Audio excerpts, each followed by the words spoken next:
तो हेलो दोस्तों, कैसे हैं आप सब। आज की वीडियो का टॉपिक है पैसा। पैसा कमाया कैसे जाए, एक अमीर इंसान और एक गरीब इंसान के बीच के माइंडसेट की क्या डिफरेंस होती है, आखिर अमीर अमीर क्यों बनता जाता है और गरीब गरीब क्यों रह जाता है, और सबसे इंपॉर्टेंट सवाल, आपको पैसों के लिए काम करना चाहिए फिर पैसों को आपके लिए काम करना चाहिए। तो चलिए दोस्तों, इस इंटरेस्टिंग टॉपिक की शुरुआत करते हैं।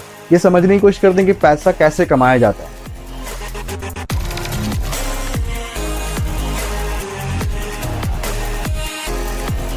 तो दोस्तों, सबसे पहले मैं आपको एक स्टोरी बताना चाहूंगा।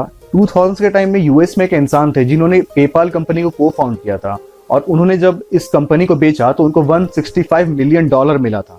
कोई भी इंसान होता तो बहुत सारी लग्जरी खरीद सकता था, बहुत सारे कार घर बंगले खरीद देता और उस पैसे सारे पैसे को खर्चा कर देता। बट इन्होंने उस सारे पैसों का अलग अलग कंपनी को खरीदने और अलग अलग कंपनी खोलने में अपना सारा पैसा उसमें खर्चा किया। ये इंसान का नाम था इलॉन मस्क। तो चलिए दोस्तों, ये समझने की कोशिश करते हैं कि आखिर इलॉन मस्क इतने अमीर बन कैसे गए।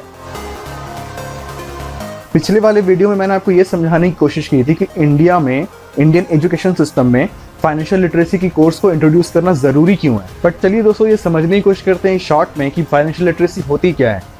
तो दोस्तों, सबसे पहले आप मुझे ये बताइए कि ज्यादा अमाउंट ऑफ पैसा मैटर करता है या फिर एक लॉन्ग टर्म इनकम की कंटिन्यूअस सोर्स। मतलब कि अगर आपको अचानक 10 लाख रुपया कहीं पे पड़ा हुआ मिल जाए या फिर एक ऐसा आइडिया मिले जिसके कारण से आप हर महीने, पूरी जिंदगी के हर महीने आप सिर्फ 5,000 रुपया एक्स्ट्रा इनकम कमा सको, तो आप किसको चूज करने की कोशिश करोगे।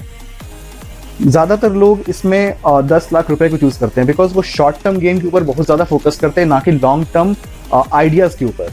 अगर एक गरीब इंसान को 50 लाख रुपए लॉटरी में मिलता है तो वो कुछ सालों के बाद फिर से गरीब बन जाएगा। सोचिए ऐसा क्यों।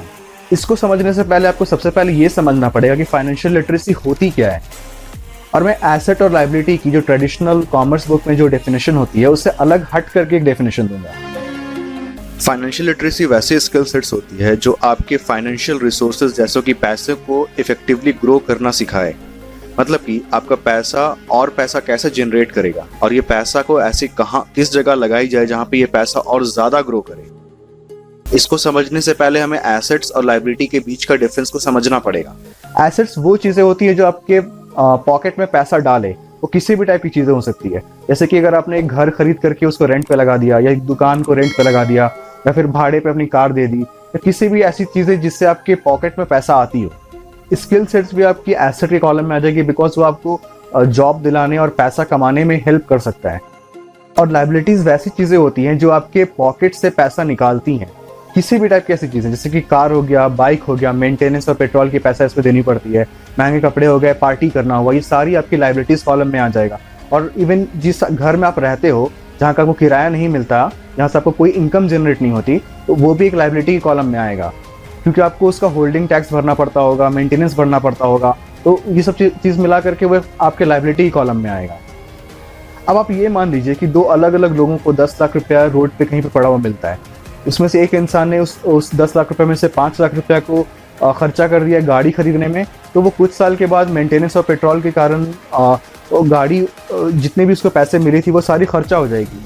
और दूसरा इंसान जिसने उस 10 लाख रुपए की कमर्शियल प्लॉट खरीदा और उसको 10,000 या 5,000 के भाड़े पे लगा दिया, तो लॉन्ग टर्म में कुछ 7-8 साल की कैलकुलेशन के बाद 10 लाख रुपए का जो वो इन्वेस्टमेंट था वो टोटली उसके पास वापस आ गया, प्लस वो दुकान की प्राइस भी बढ़ गई। तो ये हुआ एक्चुअली उस पैसे को यूटिलाइज करना। अब दोस्तों, आप खुद सोचिए कौन ज्यादा फाइनेंशियली सिक्योर हुआ, कार खरीदने वाला बंदा या फिर ये बंदा जिसने इन्वेस्ट किया। अब यही सेम इन्वेस्टमेंट का तरीका वो सारे लोग यूज करते हैं जिनकी माइंडसेट अमीरों वाली होती है। और आज का ये टॉपिक आपकी माइंडसेट को चेंज करने के बारे में ही है। एक इंसान अमीर पैसों से नहीं बनता, वो आइडियोलॉजी से बनता है। उसकी अगर सोच ही अमीरों वाली होगी, इन्वेस्टमेंट करने के बारे में होगा या फिर अपने पैसों को ऐसे जगह पे लगाना ताकि वो और ग्रो कर सके, तो वो ऑब्वियसली इस टाइम के बाद वो एक अमीर इंसान तो बनेगा ही बनेगा।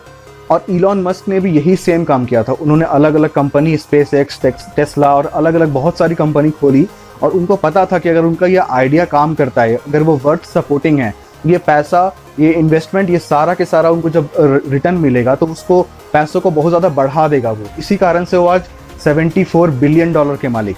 अब यहीं पे आता है एक अमीर और एक गरीब इंसान के माइंडसेट का डिफरेंस। मिडिल क्लास और एक गरीब लोगों की जो माइंडसेट होती है वो काफ़ी सिमिलर होती है। या गरीब लोग तो चलिए पैसा उतना कमा नहीं पाते हैं, लेकिन मिडिल क्लास के पास जो सेविंग्स होती है, जो वो पैसा बचा लेते हैं, इसको वो कार, पार्टी, घूमने फिरने, इधर उधर खर्चा कर देते हैं। वो मैं ये नहीं कह रहा कि घूमना फिरना गलत है, अमीर लोग भी ये काम जरूर करते हैं, पार्टी करना, घूमना फिरना सब करते हैं, बट वो ये शुरुआत में नहीं करते। पहले वो जो उनके पास जो पैसा होता है ना, उसको वो इन्वेस्ट करते हैं, जिससे कारण से फर्दर पैसा बन पाए, और जब ये पैसा बहुत ज़्यादा ग्रो करने लगता है, उसके बाद वो अपनी लग्जरीज और लीजर खरीदते।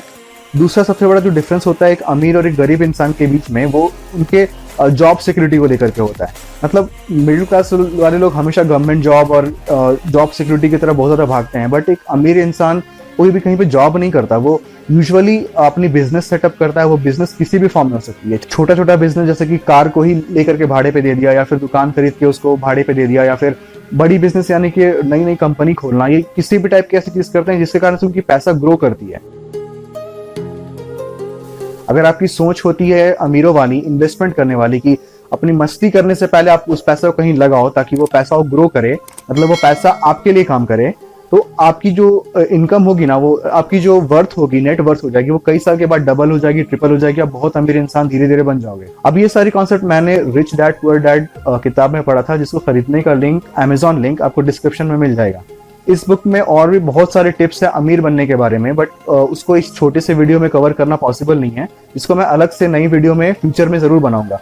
आप उस अपडेट को मिस ना कर दो, उसके लिए सब्सक्राइब बटन दबा करके बेल आइकन दबा देना, और इस वीडियो को अपने दोस्तों के बीच में ज़्यादा से ज़्यादा शेयर कीजिए। कुछ आपको डिसएग्रीमेंट होगी तो आप मुझे कमेंट सेक्शन में लिख करके बता सकते हो। बाकी दोस्तों, मिलते हैं अगले वीडियो में किसी और टॉपिक के साथ।